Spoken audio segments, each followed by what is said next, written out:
Bismillahirrahmanirrahim. Assalamualaikum warahmatullahi wabarakatuh. Alhamdulillahi wa kafa, wassalatu wassalamu ala nabiyil mustafa wa ala alihi wa man tabi'ahum min ahli wafa, amma ba'd. Rabbi shrah li sadri wa yassir li amri wahlul 'uqdatam min lisani yafqahu qawli.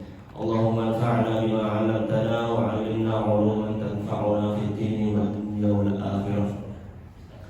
Bapak Ibu yang kami hormati, alhamdulillah pada pagi hari ini kita dapat dipertemukan oleh Allah dalam munasabah, dalam majlis yang mulia ini, majlis ilmu yang mana tidak ada kepentingan lain selain ilmu. Semoga Allah menyaksikan niat hati kita masing-masing sehingga setiap hari kita mendapatkan pahala sesuai niatnya masing-masing.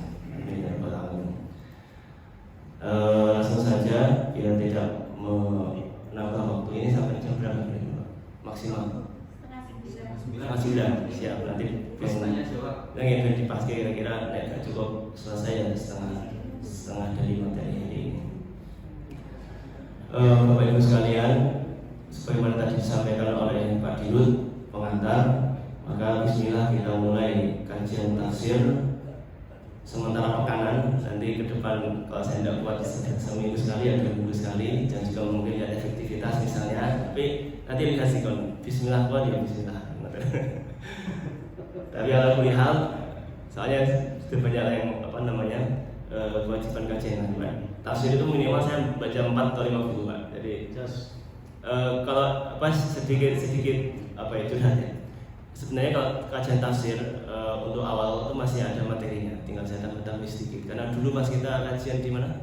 Masjid atau Pemulih Harjo, nggak tahu jangan ikut pada ikut ya? Malam Jumat Pak. Malam Jumat yang malam Jumat sama Pak Ridwan. Bahkan dari sama rumah sakit juga ikut. Terus saya pulang ke Mesir, terus saya kirim slide-nya sama Mas Sapi. Laptop saya hilang, terus saya lihat ke email, saya masih ada. Kita ambil semua. Jadi kalau kajian tafsir tinggal kita tambah-tambahin dan sebagainya. Itu sampai surah Al-Maun. Jadi 3 bulan pertama setiap minggu ini masih kuat. Tapi setelahnya harus baca dari nol, saya mungkin nggak kuat kalau seminggu sekali. Kuat bismillah. Pesimis bisa. Baik, bismillahirrahmanirrahim. Motif kajian ya, tentu tadi sudah sampaikan Pak Dirut. Beberapa minggu yang lalu Pak Dirut WA saya, awalnya di kajian Jumat, tapi kalau kajian Jumat tidak mungkin Pak, karena kajian tafsir tidak cukup kalau cuma 20 menitan, minimal yang 40 menit, 45 menit. Karena kajian yang runut, ada kajian bahasanya, kajian asrarul Quran dan sebagainya. Dan ini semua tentu motifnya pintar. Bahasanya Pak Ridwan menjadi dai lembaga, tidak hanya sebagai pekerja atau karyawan. Dan panjenengan semua sebagai kita semua di sini sebagai pimpinan dalam lembaga ini tentu punya kewajiban untuk mendidik dan teman-teman di cabang maupun staf itu dididik tidak hanya secara profesionalisme pekerjaan, tapi juga mendidik rohiyah dan karakter masing-masing dari karyawan. Lebih khusus teman-teman dari SDI ya, itu tentu punya kewajiban lebih untuk mendidik dan membimbing teman-teman di staf maupun di karyawan cabang. Dalam slogan atau pepatah Arab, faqidu syai'i la yu'ti. Wong yang duwe sesuatu itu nggak mungkin memberikannya. Faqidu itu fakor ya, fudu kan tidak punya syai'i sesuatu, la yu'ti tidak memberikan hal itu. Nek orang duwe ilmu nggak mungkin ngajari kan. Makanya tafsir ini semoga ada ilmu-ilmu yang bisa diserap oleh masing-masing kita, tidak hanya panjenengan tapi juga saya, karena apa yang saya sampaikan tentu harus dikerjakan oleh saya pribadi kan itu. Faqidu syai'i la yu'ti. Kemudian juga teman-teman semua dan kita semua yang membaca tafsir hendaknya niatnya naik kelas. Tidak hanya berada pada maqam pahala membaca Quran, karena baca Quran pun sudah dapat pahala.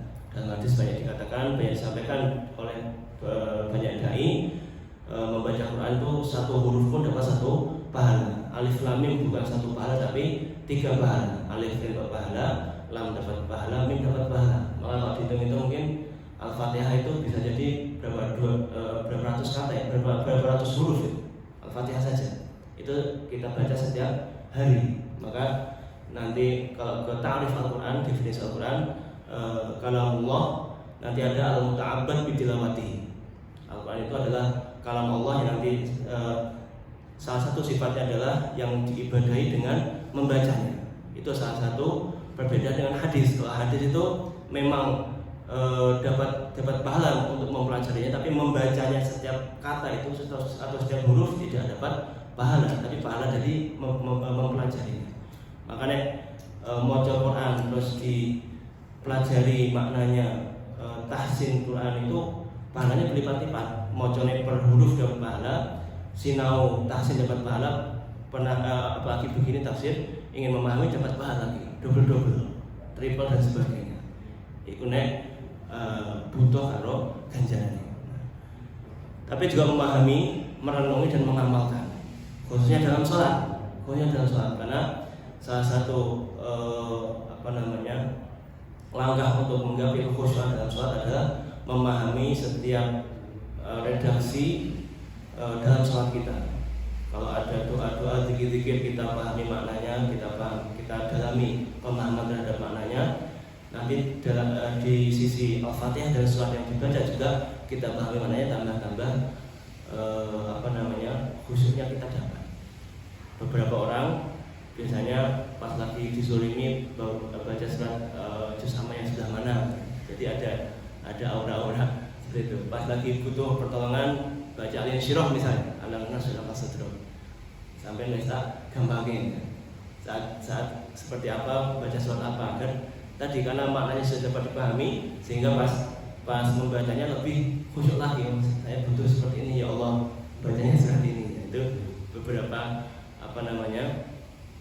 beberapa langkah. Salah satunya adalah memahami setiap zikir, setiap ayat yang dibaca dalam sholat, tentu dan dalam kehidupan secara umum. Dan ilmu yang bermanfaat, kita kemarin hari apa kita baca, ilmu yang bermanfaat itu adalah dipahami oleh kita saat membaca, saat belajar, dipahami betul, paham 100%, tidak hanya 30-40%. Kemudian diamalkan secara pribadi, ya, dipahami, diamalkan, kemudian diajarkan. Maka tadi yang motif pertama, kami sangat mengharapkan betul dipahami betul apa yang kami sampaikan. Jika ada yang tidak paham, bisa ditanyakan langsung atau ditanyakan tidak langsung. Saya misalnya WA atau pasca kajian seperti ini, silahkan. Jika saya ada yang salah pun saya akan siap koreksi, karena saya takut juga untuk menjadi lilin bermanfaat bagi orang lain, tapi malah tidak bermanfaat bagi dirinya sendiri. Dan jika ada yang salah, kalau tidak dikoreksi kan malah menjadi su'ul jariyah, bukan malah menjadi jariyah hasanah. Nah, itu kalau sebenarnya tidak menjadi ilmu yuntafa'u bihi, karena kesalahan tapi didiamkan. Yang mungkin yang pas saya menyampaikan tidak merasa salah, tapi dengan yang diamkan malah yang kena dosa jika mengetahui yang lebih tepat dari apa yang kami sampaikan. Khususnya Mbak Yaris, kemudian Ustaz Syafi'i atau Ustaz Abing, Ustaz Sokan, teman-teman semua pernah dengar di mana kajian sama kiai mana, bagaimana ada second opinion atau pemahaman yang lain, kemungkinan mengkoreksi apa yang kami sampaikan, itu mohon disampaikan. Bisa langsung, bisa nanti setelah kajian, nanti kajian selanjutnya kami ralat apa yang kami sampaikan. Kemudian Al-Quran tentunya adalah sumber pertama dan paling utama dalam agama Islam. Sumber hidayah, sumber hukum, firman Allah. Semua orang dapat membacanya, dapat mentadabburinya, tentu dengan kadar masing-masing. Ada yang punya background keilmuan bisa memahami sampai 50%. Nanti para ulama khos para kiai khos bisa memahami sampai 70, 80 sampai 100% dan sebagainya. Tentu ini nanti nyambung pada hukum membaca dan mempelajari tafsir, nanti akan lebih detail lagi. Tapi secara umum begini, yaitu Al-Quran itu sumber sumber hukum Islam, sumber agama Islam yang pertama ada Quran, ada Sunnah, tapi Quran yang pertama dan paling utama tentunya sumber hidayah, sumber hukum dan juga firman Allah. Nah ini tentu yang paling utama untuk kita pelajari adalah Al-Quran. Dipelajari cara bacanya, dibaca, kemudian dipelajari maknanya dan sebagainya. Dan ini kami sampaikan setiap ilmu ada pondasi, ada pokok-pokok ilmu itu namanya mabadi. Kalau yang sudah masyhur dalam dalam majelis ilmu dikatakan ada al-mabadi al-ashrah lil ilmi. Ini dinukil oleh Ibnu Soban, dari Ibnu Soban. Kami bacakan inna mabadi kulli ilmin asyara al-hadlu mawdu'u summa thamra wa nisbatun wa fadluhu wal wadi'u al-ismul istimdadu hukmu syari'u masailun wal ba'du bil ba'di iktafa wa man dalal jami'a faqad nala syarafa. Hadza syarafa. Bahwa saya setiap ilmu itu mabadi'nya, pondasinya ada 10. Al-haddu wal mawdu' summa thamra, definisi, objek pembahasan, kemudian buah dari pembahasan ilmu itu, hasil dari pembahasan ilmu, wa nisbatun wa fadluhu, nisbah itu hubungan kaitan antara ilmu ini dengan ilmu yang lain, kemudian fadluhu, keutamaan ilmu ini apa, wal wadi'u, siapa yang pertama menulis, mengkodifikasi ilmu tersebut, al-ismul istimdadu hukum syari'u, nama, kemudian sumber-sumber ilmu ini dapat dari mana saja, hukum syari', hukum syariat dalam mempelajari ilmu ini. Karena sering kami sampaikan, mempelajari ilmu agama itu ada 3 level, kadang fardu ain, kadang fardu kifayah, kadang sunnah. Yang terakhir adalah masail, masalah-masalah, permasalahan-permasalahan dalam ilmu tersebut. Dari 10 ini kami akan sampaikan 4 saja yang mungkin yang inti dan perlu kita semua ketahui. Yang tentu pertama definisi, apa saja objek dari pembahasan ilmu tafsir, kemudian sumber-sumber ilmu tafsir itu apa saja, dan hukum mempelajari ilmu tafsir. Definisi dan objek. Tafsir secara lughatan, secara bahasa adalah penjelasan, al-bayan. Al-faslu di mana al-bayan. Dalam Al-Qur'an dikatakan wala ya'tunaka bimatsalin illa ji'naka bil haqqi wa ahsana tafsira. Dan tidaklah orang-orang musyrikin itu mendatangkan suatu perumpamaan kecuali kami datangkan kepadamu wahai Muhammad bil haqqi, dengan kebenaran, wa ahsana tafsir, dan penjelasan yang paling baik, paling utama. Maka tafsir ini di mana al-bayan. Tafsir di mana al-bayan. Ini Al-Qur'an ayat 33. Adapun secara istilahan, secara terminologi, kalau bahasa secara etimologi, ada definisi banyak sekali dalam setiap buku ulumul Quran menyampaikan definisi tafsir, dan setiap pembahasan usul tafsir, ilmu tafsir berbanyak definisi. Tapi yang kami pilih dan kami dapatkan dari diktat Muqarrar Al-Azhar, bahasa kami kuliah di Al-Azhar, yaitu definisi yang disampaikan oleh Syekh Zulkarnain. Kan definisi dalam ilmu mantik, ilmu logika kan harus jami' dan mani'. Jami' itu masukkan semua yang harus masuk, mani' mengeluarkan yang seharusnya tidak masuk. Jami' mani', memasukkan yang harusnya masuk dalam definisi, mani' mengeluarkan apa yang harusnya tidak masuk dalam definisi. Jadi fix, ini yang dimaksud. Tidak boleh ada yang terlewat dari yang harus masuk, tidak boleh ada yang masuk yang harusnya tidak masuk. Ini banyak ulama kontemporer dan kami di Al-Azhar, salah satu diktat di jurusan tafsir adalah Manhajul Irfan fi Ilmul Quran karya Syekh Zulkarnain. Beliau mengatakan ilmu tafsir itu apa? Ilmun yubhatsu fihi 'anil Qur'anil Karim min haitsu dalalatuhu 'ala muradillahi ta'ala bi qadri taqah al-basyariyah. Ilmu yang membahas tentang Al-Qur'an dari sisi dilalahnya, penunjukannya. Jadi misalnya satu ayat ini maksud Allah dari ayat ini itu apa? Dari ayat ini menunjukkan Allah itu maksudnya ini, itu maksudnya. Min haitsu dalalatuhu 'ala muradillahi ta'ala, tapi itu juga tetap ada satu qaid, satu pengkhususan, yaitu tentu sesuai dengan kadar kemampuan manusia. sesuai dengan kadar kemampuan manusia. Nanti setiap orang yang memahami Al-Quran, menafsirkan Al-Quran akan sesuai background masing-masing, dan tidak mungkin seseorang itu akan bisa melingkupi semua, bisa memahami semua makna yang ingin diinginkan Allah dalam satu ayat. Bahkan nanti ada ayat-ayat yang tidak mungkin seorang pun bisa memahami makna dari ayat tersebut. Ada nanti disampaikan jenis-jenis tafsir dari riwayat Ibnu Abbas. Jadi Ibnu Abbas menyampaikan tafsir Arba'ah, nanti kita sampaikan. Ada banyak genre buku tafsir, tentu sesuai dengan fokus pembahasan, metodologi penulisan, dan background sang mufasir masing-masing. Ada yang orangnya memang senang membahas akidah, maka tafsirnya bercorak akidah, bercorak ilmu kalam, seperti tafsir Fakhrul Razi. Itu banyak, satu ayat bisa ilmu kalamnya banyak banget. Satu ayat ternyata ayatnya nyambung pada pembahasan Mu'tazilah, nyambung pada pembahasan Murji'ah. Itu tafsir Fakhrul Razi, bisa dicek. Tafsir fikih misalnya tafsir Qurtubi Al-Jami' Ahkamul Quran, itu beliau memang tidak hanya membahas fikih, tapi porsi fikihnya banyak. Atau tafsir ayat ahkam, itu tafsir khusus tentang fikih. Misalnya karya As-Sobuni, karya Al-Isais, itu tafsir fikih karena fokus pada fikih tok, pembahasan fikih tok. Jadi ayat-ayat hukum tok yang dibahas.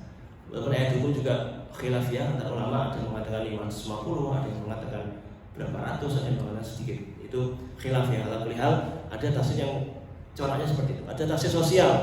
Termasuk tafsir sosial adalah tafsir Sya'rawi yang kita akan menjadikan bahan utama dari kajian tafsir kami. Tafsir sosial yaitu melihat fenomena sosial, kemudian saat membaca ayat ini dikaitkan dengan fenomena ini. Ini harusnya begini, nggak boleh begini. Ini tafsir sosial. Tafsir analitik, tafsir tahlili, yaitu dibahas setiap ayat itu, setiap hurufnya, setiap katanya dibahas. Ini begini maknanya secara bahasa, kemudian secara ini begini, maka kalau ditarkib dua kata ini maka maknanya begini, nanti satu ayat maknanya begini. Jadi panjang tafsir analitik ini. Tafsir Tabari itu termasuk tafsir analitik. Tafsir tematis, tafsir tema-tema tertentu, misalnya Al-Mar'ah fil Quran, atau misal lagi Al-Jihad fil Quran. Itu banyak ulama kontemporer, khususnya ulama kontemporer yang mengatakan apa yang membahas Al-Quran, menafsir Al-Quran secara tematis, tema-tema tertentu. Ada tafsir isyari, ini biasanya tafsir kalangan sufi. Ini ayat ini secara zahir maknanya ini, tapi secara isyarat ke sana. Nah, ini tafsir isyari. Nah, tentang tafsir di Indonesia, khazanah tafsir Indonesia ternyata juga cukup kaya. Ada beberapa buku yang yang fokus menyampaikan biografi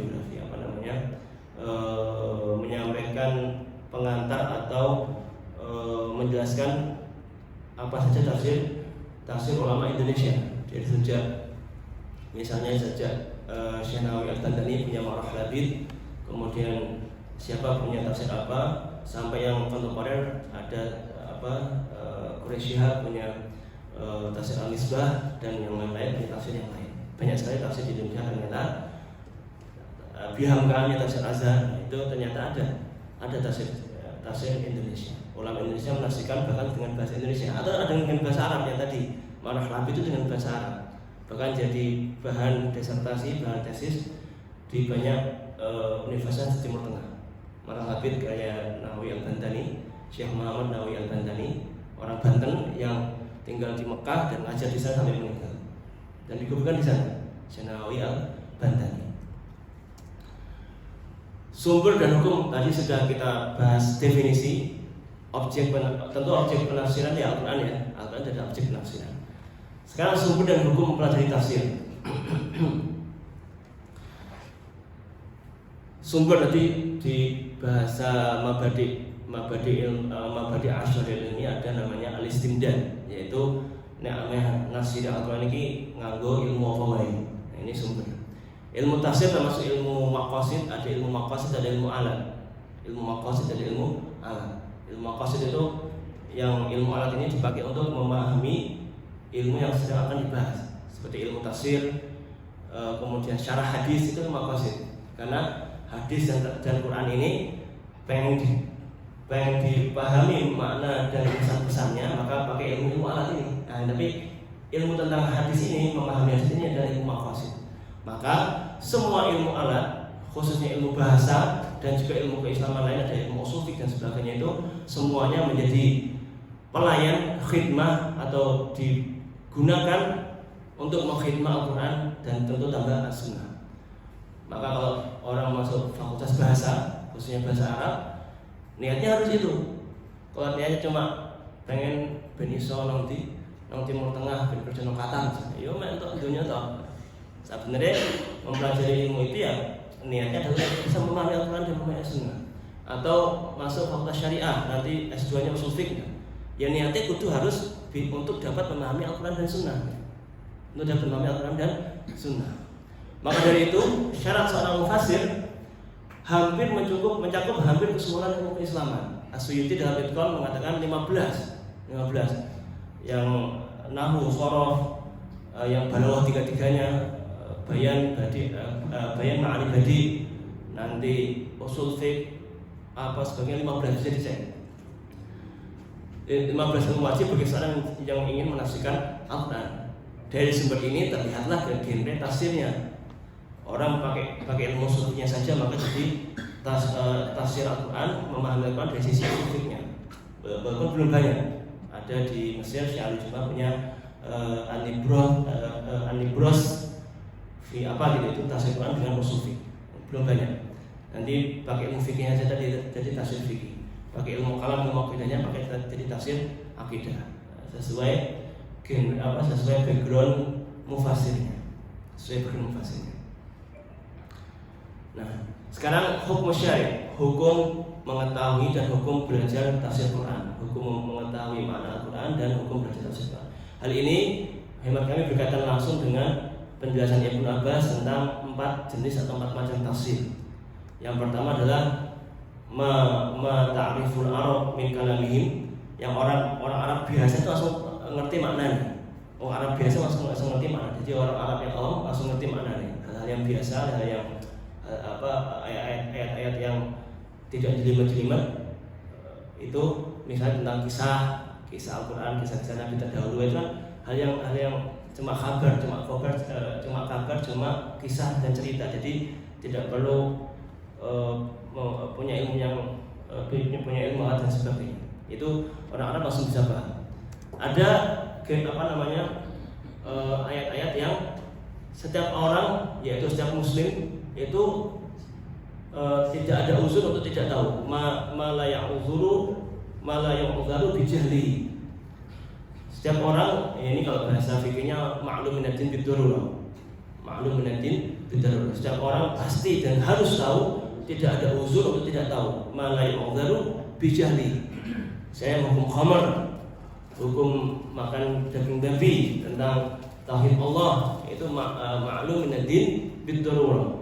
Maklum nanti dan ayat-ayat tentang itu nanti pemahamannya adalah qat'i. Qat'i itu tidak ada opsi pemahaman yang lain, dan setiap orang harus tahu dan tidak ada uzur, tidak ada uzur dong.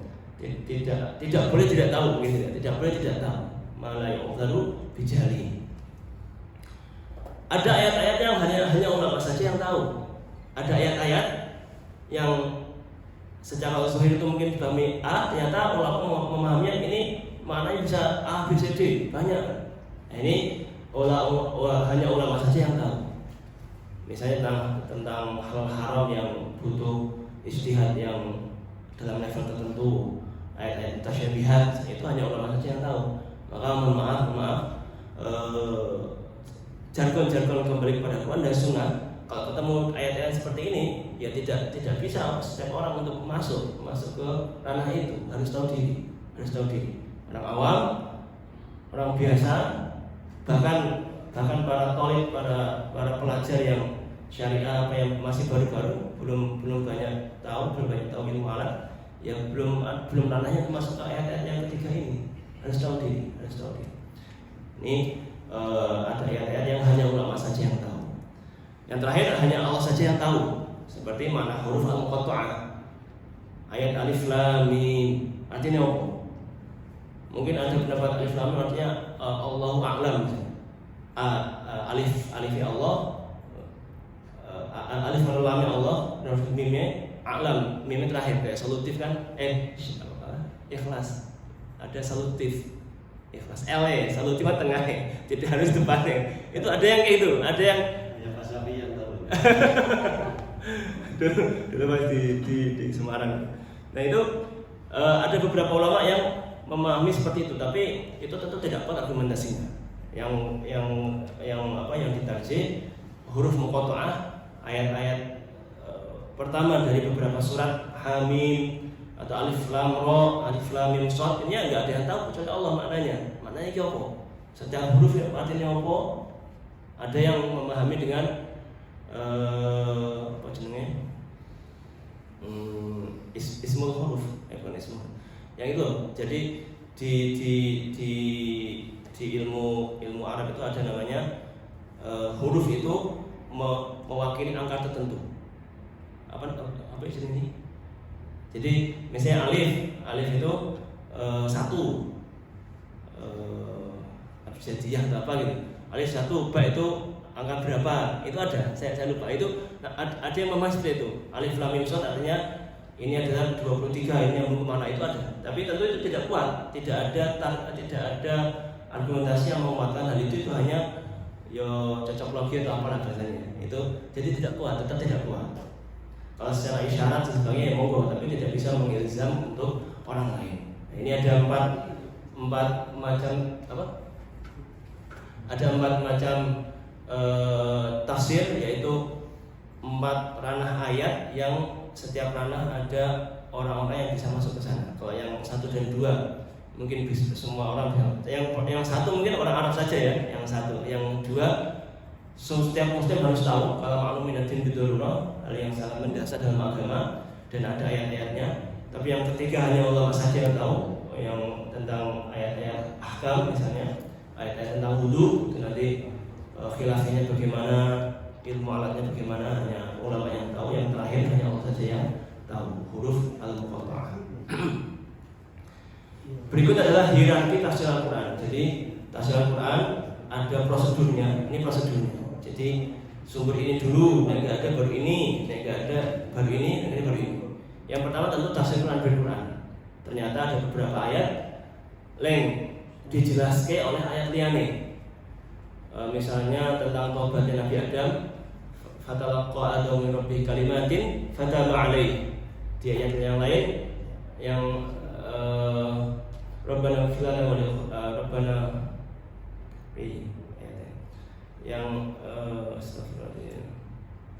yang penting tentang kalimat-kalimat yang diajarkan oleh Allah ini di ayat yang lain itu disampaikan doanya bagaimana? Saya kalau lupa ayatnya. Gimana? Yang ini yang Allah bertobat kepada Nabi Adam, fatalaqqa Adamu min rabbih kalimatin fataba alaihi innahu tawwabur rahim. Nah, tentang kalimat ini ada Rabbana apa itu? Rabbana zalamna anfusana wa illam taghfir lana wa tarhamna lanakunanna minal khasirin. Nah, itu ayatnya itu. Jadi itu menafsirkan ayat yang lain. Ada ayat lagi alladzina amanu wa lam yalbisu imanahum bidzulmin ulaika lahumul amnu wa hum muhtadun. Yaitu orang yang beriman yang tidak mencampur imannya dengan kezaliman, mereka itulah yang mendapatkan keamanan dan mereka lah orangnya dapat hidayah. Yang tidak lam yalbisu imanahum bidzulmin, yang tidak mencampur imannya dengan kezaliman. Nanti para sahabat bertanya, wahai Nabi, bukankah setiap kita pasti melakukan kezaliman dalam kehidupannya? Itu pria Nabi, apa kok ada dapat hidayah? Kata Nabi, itu ditafsirkan oleh ayat lain, yaitu ayat surat Al-Luqman. Ya bunayya la tusyrik billah innasyirka la dzulmun 'adzim. Ya bunayya la tusyrik billah innasyirka la dzulmun 'adzim. Yang dimaksud oleh zalim yang alladzina lam yalbisu imanahum bidzulmin, yaitu zalim yang artinya syirik. Nanti ada zalim yang artinya lain, tapi bukan dari ayat ini konteksnya. Nah, itu nanti setelah itu setiap ayat ada konteksnya masing-masing. Nanti ada kabeh-kabeh ditambah sama zahir, ya bubar nanti pemahamannya akan amburadul, bingung, kita akan bingung. Tafsir Quran bagaimana? Ada kalanya tafsir Quran bisunnah. Tafsir Quran bisunnah. Misalnya tentang wa a'iddu lahum mastata'tum minal khairi wa min ribatil minal quwwah wa min ribatil khairi. Nah, persiapkanlah untuk melawan kaum kufar, kaum musyrikin itu dengan kekuatan dan dengan kuda, min ribatil khairi, dengan ikatan kuda. Nah, ada hadis Nabi mengatakan al-quwwah itu ar-ramyu, ala inal quwwata ar-ramyu, yaitu panah, lemparan. Bisa panah, bisa tombak. Itu zaman dulu, zaman sekarang bisa tembakan. Itu tafsir Quran bisunnah. Atau ayat lain nanti di Al-Fatihah nanti tentang ghairil maghdubi alaihim waladdallin. Ada hadis yang menjelaskan ghairil maghdub, orang yang bukanlah orang yang dimurkai adalah orang Yahudi, waladdallin orang yang sesat bukanlah orang-orang Nasrani. Ada hadis yang menjelaskan seperti itu. Ada kalanya tafsir Quran bil aqwali sahabat dan tabi'in. Beberapa ayat yang tidak ada penjelasan dalam Quran, tidak ada penjelasan dalam hadis, dalam sunnah, nanti baru kita cari ke pendapat dan perkataan para sahabat dan tabi'in. Ini pun nanti level, ada beberapa level nanti pas kita masuk kepada surat dan ayat, kalau ketemu nanti bisa kita sampaikan tentang hal itu. Ini nggak ada semua, baru kita tafsir Quran birra'yi, dengan logika. Kalau nggak ada tafsir Quran, nggak ada tafsir Quran di sunnah, nggak ada aqwal sahabat dan tabi'in dari para kaum salaf, baru setelah itu tafsir Quran birra'yi, dengan logika. Kemudian ini sebelum terakhir, ada beberapa hal yang harus kita ketahui tentang tafsir Al-Quran. Ada beberapa hal yang harus kita ketahui tentang tafsir Al-Quran. Yang pertama, sejatinya tafsir tadi kan tafsir bermakna bayan, menjelaskan. Tafsir adalah syarah terhadap Al-Quran. Tafsir itu syarah terhadap Al-Quran. Kalau ayat dijelaskan, kan ditafsirikan di syarah. Maka jika ada syarah atas kitab tafsir namanya hasyiah.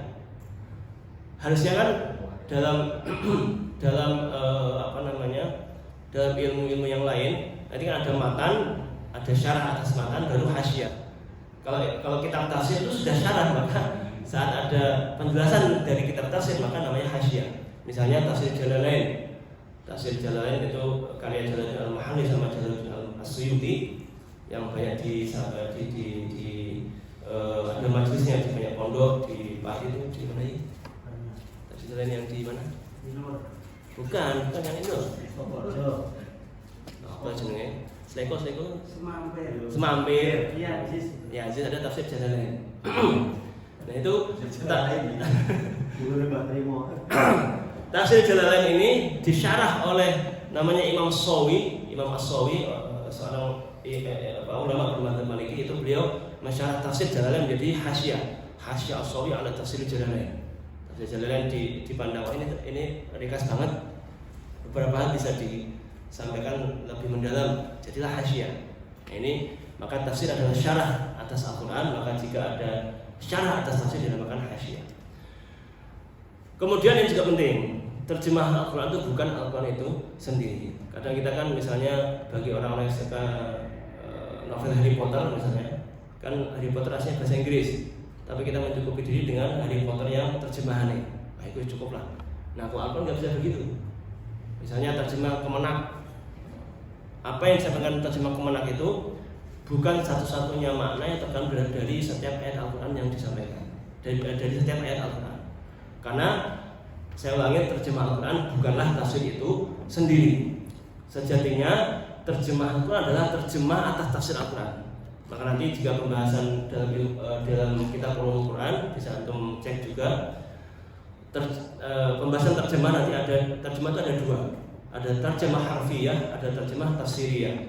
Kalau terjemah harfiah, orang yang menerjemahkan mengklaim setiap kata, setiap huruf yang ia terjemahkan adalah yang dia maknai, itu adalah makna fix dari setiap kata yang dia terjemah. Itu terjemah harfiah. Seolah-olah tidak ada opsi lain. Nah dalam Al-Quran nggak bisa, kan nggak bisa. Wong tafsir aja ada banyak genrenya, ada banyak variannya, apalagi kalau terjemah. Maka kami sampaikan terjemah Al-Quran adalah terjemah tafsiriyah, yaitu terjemah dari tafsir Al-Quran. Seorang mutarjim memahami ayat ini sesuai backgroundnya, maka dia menerjemahkan sesuai satu varian makna yang dia pahami dari ayat ini yang dia pilih. Itu makanya terjemah tafsiriyah. Makanya wong nyalahno liya kalau terjemah padahal ada opsi pemahaman lain itu tidak tepat. Tidak tepat. Bahkan terjemah lebih terbatas dari tafsir. Sebagai contoh praktis, ada ayat tentang wudu awal Al-Maidah, wamsahu biru'usikum. Coba saya lihat. Dan usaplah kepala kalian. Nah, baik artinya apa?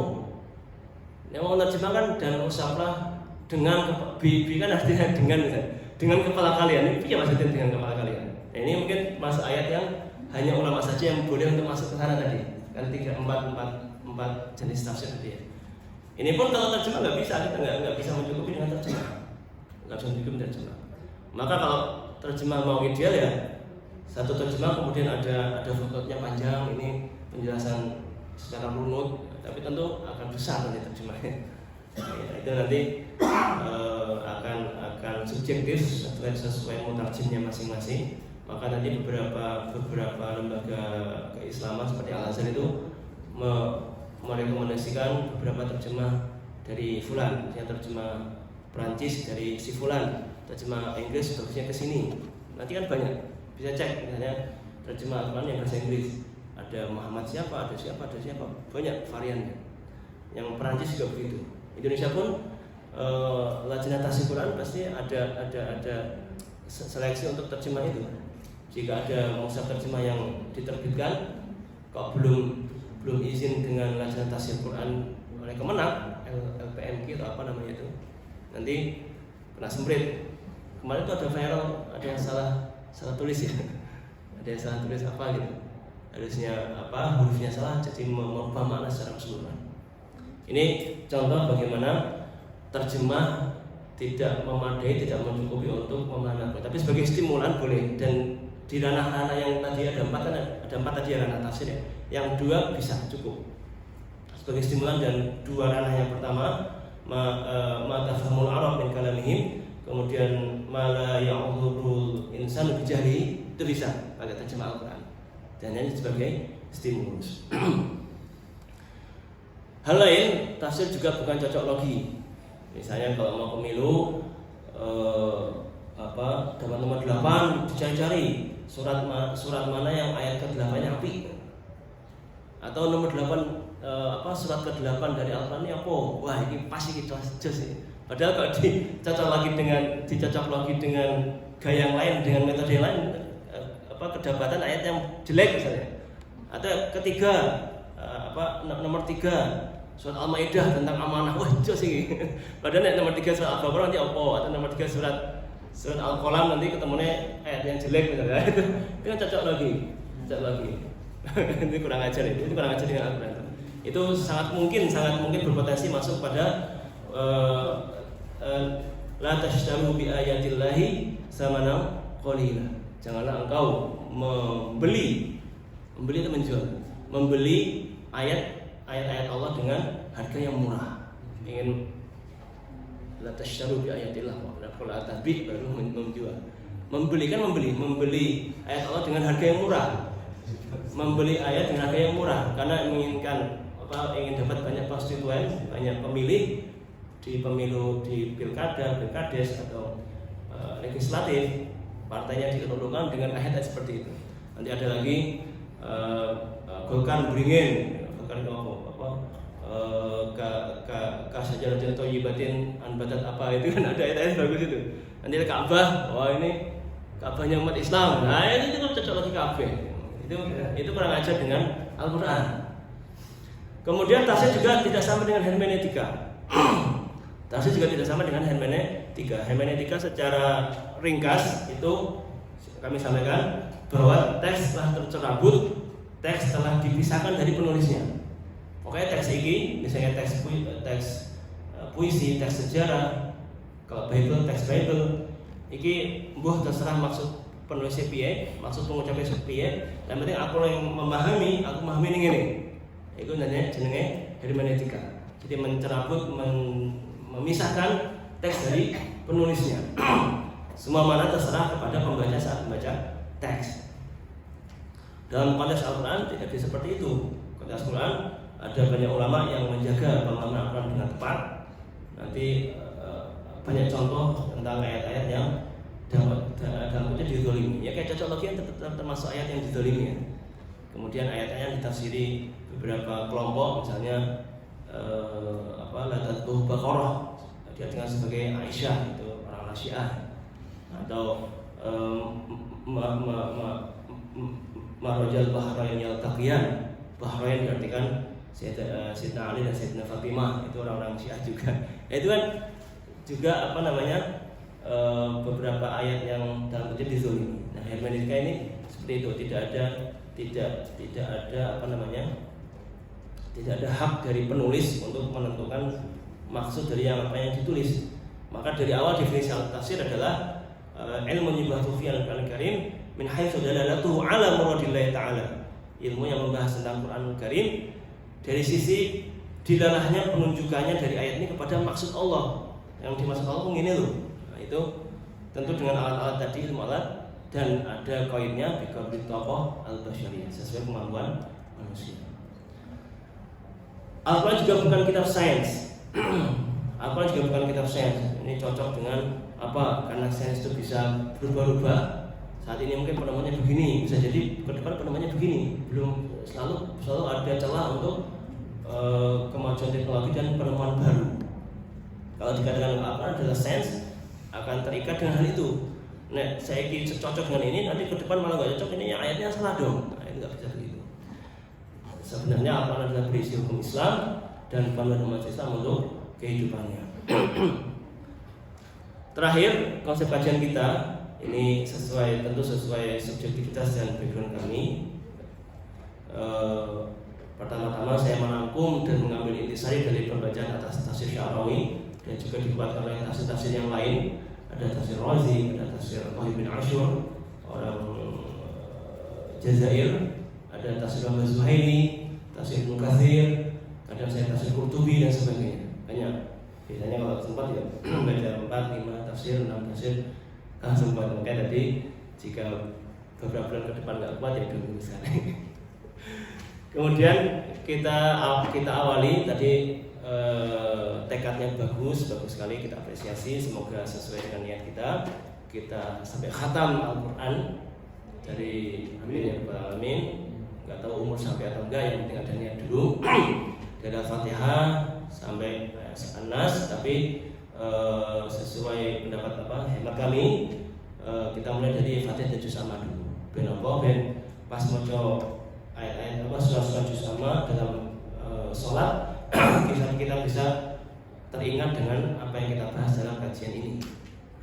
Nah, ini bahas ini nanti baca Al-Ma'un, ini bahas tentang untuk apa betul langsung greget dan baca Allah, karena pembahasan tentang itu kental dalam surat Al-Ma'un.